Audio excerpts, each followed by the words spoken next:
Well, here we are up in the California wilderness after a long hour and 15-minute climb to the top of this mountain. We're now looking northeast. Northeast is where all the mountains converge. You have the Trinity Alps converging behind us. You have the Sierras coming in from the south, Cascades coming in from the north. And you have these mountains here, the basic coastal mountains, all meeting about right here where you can see.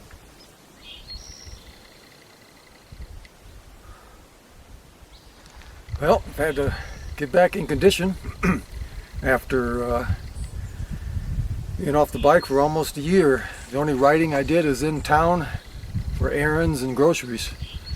The smoke last year was so thick that I could not ride in it. So that's almost 11 months without much training at all. So it took all of June to get going again, but I made the climb today with not too much more effort than I normally have, so I'm getting pretty close back to where I was.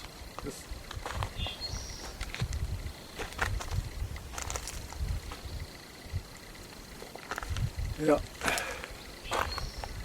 sure feels good to be back in shape again. And nothing like a nice mountain ride here on the 4th of July for that. There's no traffic up here. Just peace and quiet.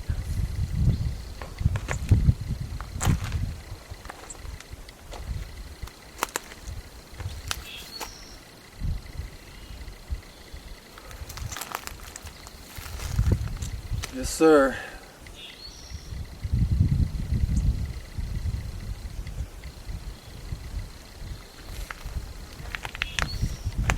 Very nice.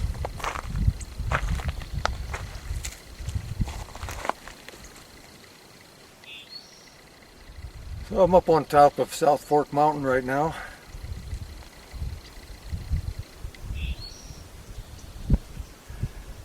Very nice morning. Had some heavy winds pushing against me on the way up, but still was able to make it through.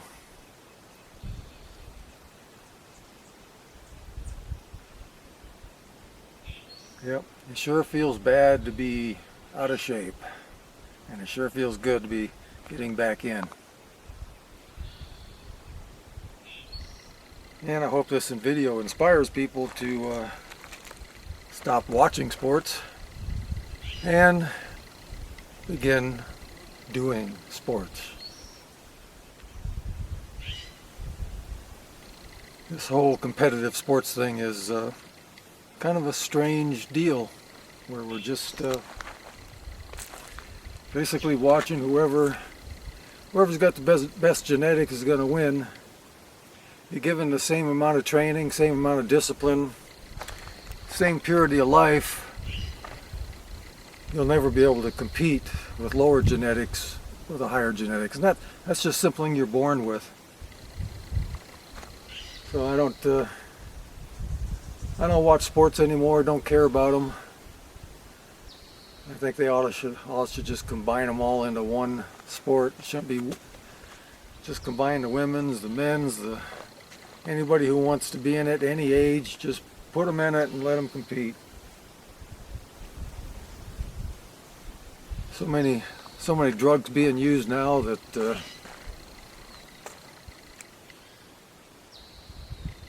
doesn't make any difference anymore. So forget about competitive sports and compete against yourself. Ride up a mountain today, pushing maximum heart rate almost the whole way.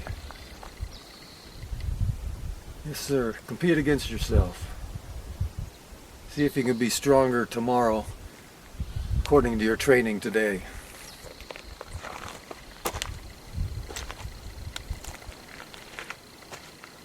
Yes, sir.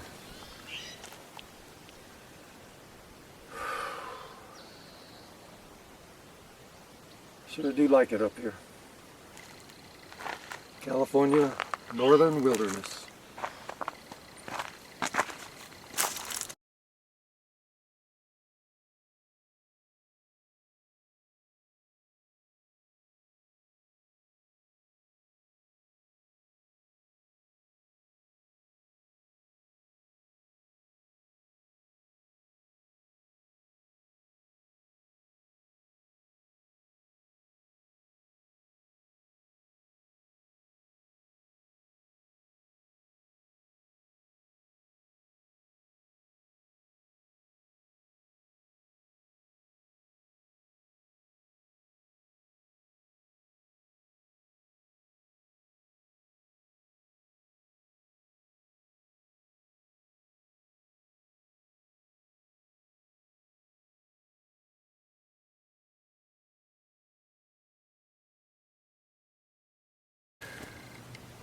And here we are.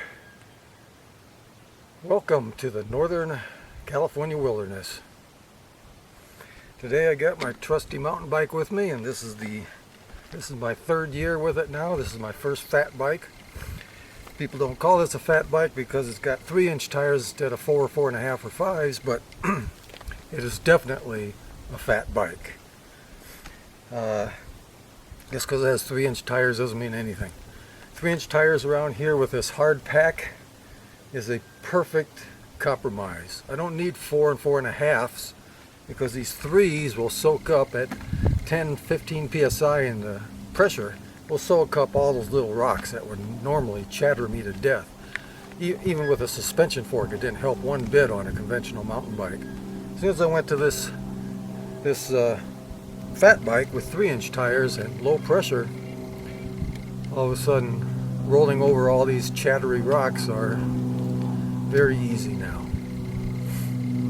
So after 3 years with this very inexpensive bike, the frame is still in perfect condition. The gears and everything are working perfectly. I have, of course, changed chains and cassettes because those are natural wear. That's what happens.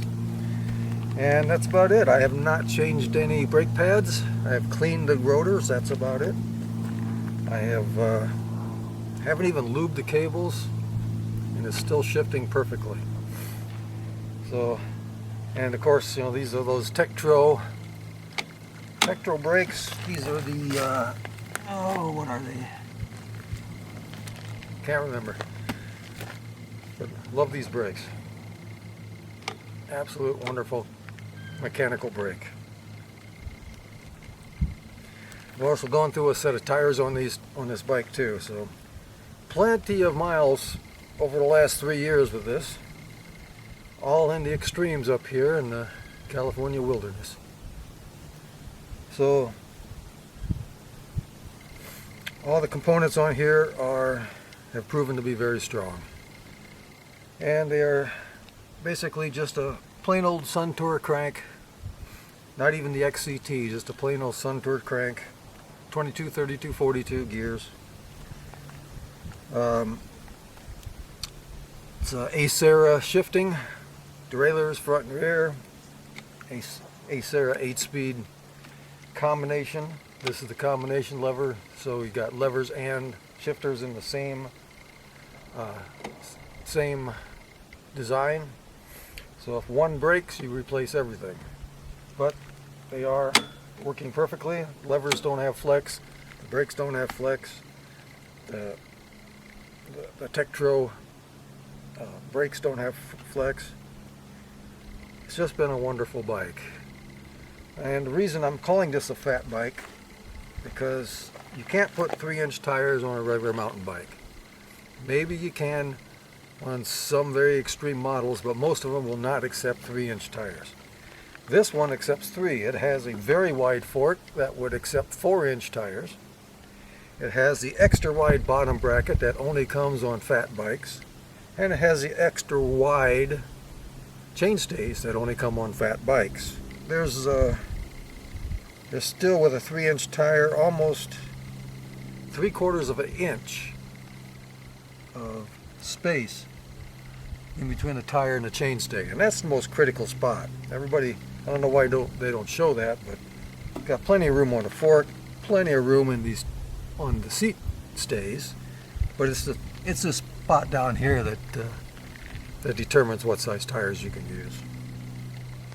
Now, according to the manufacturer, I cannot use 4-inch tires on here, but this is still definitely a fat bike.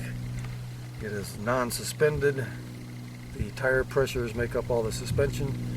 Only time you would need a fork suspension is if you're in large boulders and you're doing a lot of hopping, a lot of jumping.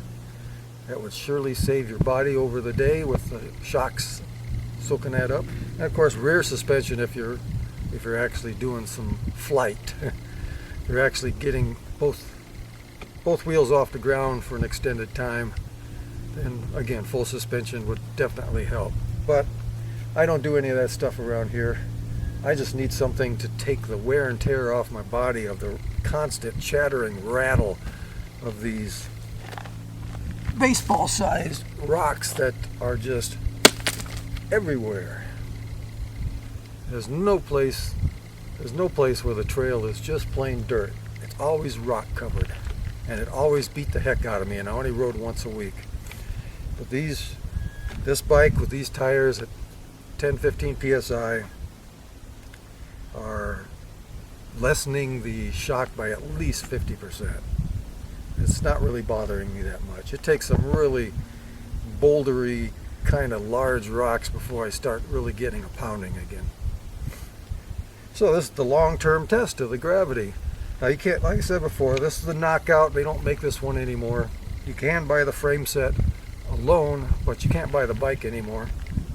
But there are bikes very similar to this, almost exactly the same equipped, for $400. So you get a 3-inch tire, a very solid, very dependable mountain bike for $400. And that would be the Gravity.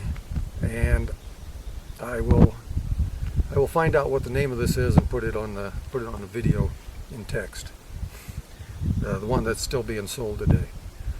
Now, of course, these are mail order bikes, so if you're not a very, very good mechanic, especially in the mountains and on the road, you want a perfectly operating bike. You do not want something failing while you're out here. So you have to be a very good mechanic to order direct. Or you take your boxed up bike and just take it to a dealer for assembly. Don't do it yourself unless you know exactly what you're doing. That means you're an experienced cyclist that's been on the road or off-road for quite a long time, and now you're buying a bike and you're going to just assemble it yourself. It's nothing, because basically you know exactly what you're doing. You know exactly where the problems lie. So if you're a complete beginner, take it to the bike shop so at least you know what it's like being properly assembled. And then when you do your maintenance, over the years you'll get to know what's right and what's wrong on a bike. But it will take you years to figure that out. So if you're new to it and you still want a bike like this for $400, definitely take it to the dealer for assembly and maintenance for the first year or two, so you know exactly what the bike feels like when it's correct. Now the only downside that I can see, and that's not this bike, that's all bikes, it's using a cartridge bearing bottom bracket. This is the tapered bottom bracket that's cartridge bearing, and you drive the crank arms on with this large Allen bolt. Now because these are tapered and you're driving the crank up the taper, it seems that when I use this bike for more than, well, when it's brand new, I retighten those cranks every time I go out for the first couple of weeks. And then after that I may check them once a month. But I continually check them throughout the life of the bike because they always will eventually come loose. And as soon as the crank bolt comes loose and the crank backs off a little bit off that taper, you will round off the edges of that square taper and ruin your crank. And I've had the bolt just completely fall out on the road one day and didn't even know it happened. And then the crank fell off. So that's only happened to me once, and now I'm really checking very carefully all the time for the tightness of those bolts. I still was able to make it home, but I did have to pedal with one leg because I didn't want to ruin the crank. So what was that? That was that was about 7-8 miles from home. So not too bad, not too bad. So for long term, on this good old gravity mountain bike that I've been using for 3 years now in the extremes up here, it gets an A+. Nothing wrong with it. Can't think of anything. You know, these bikes in this price range almost always come with a bad crankset. A crankset with no name, or a crankset that you've never heard of the name before. And the first mountain bike I bought from Bikes Direct had one of those no-name cranks on it, and after a couple of years I actually snapped the crank arm right in half. So again, I'm very careful with the cranks because I was fortunately climbing a hill, not going very fast. But if I was standing up over the grade of a hill and doing maybe 20 miles an hour on the road and broke that, it's a very, very dangerous thing. So I've got 3 years of hard usage on this.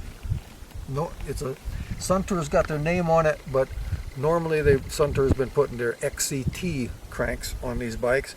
This one's not an XCT, but it has performed flawlessly and perfectly for 3 years, so I don't expect it to break. I have not broken any Shimano or Suntour name brand crankset. So we are in good shape with this bike, and I'm going to head downhill and go over to another little spot for some more trail riding. We'll see you next time.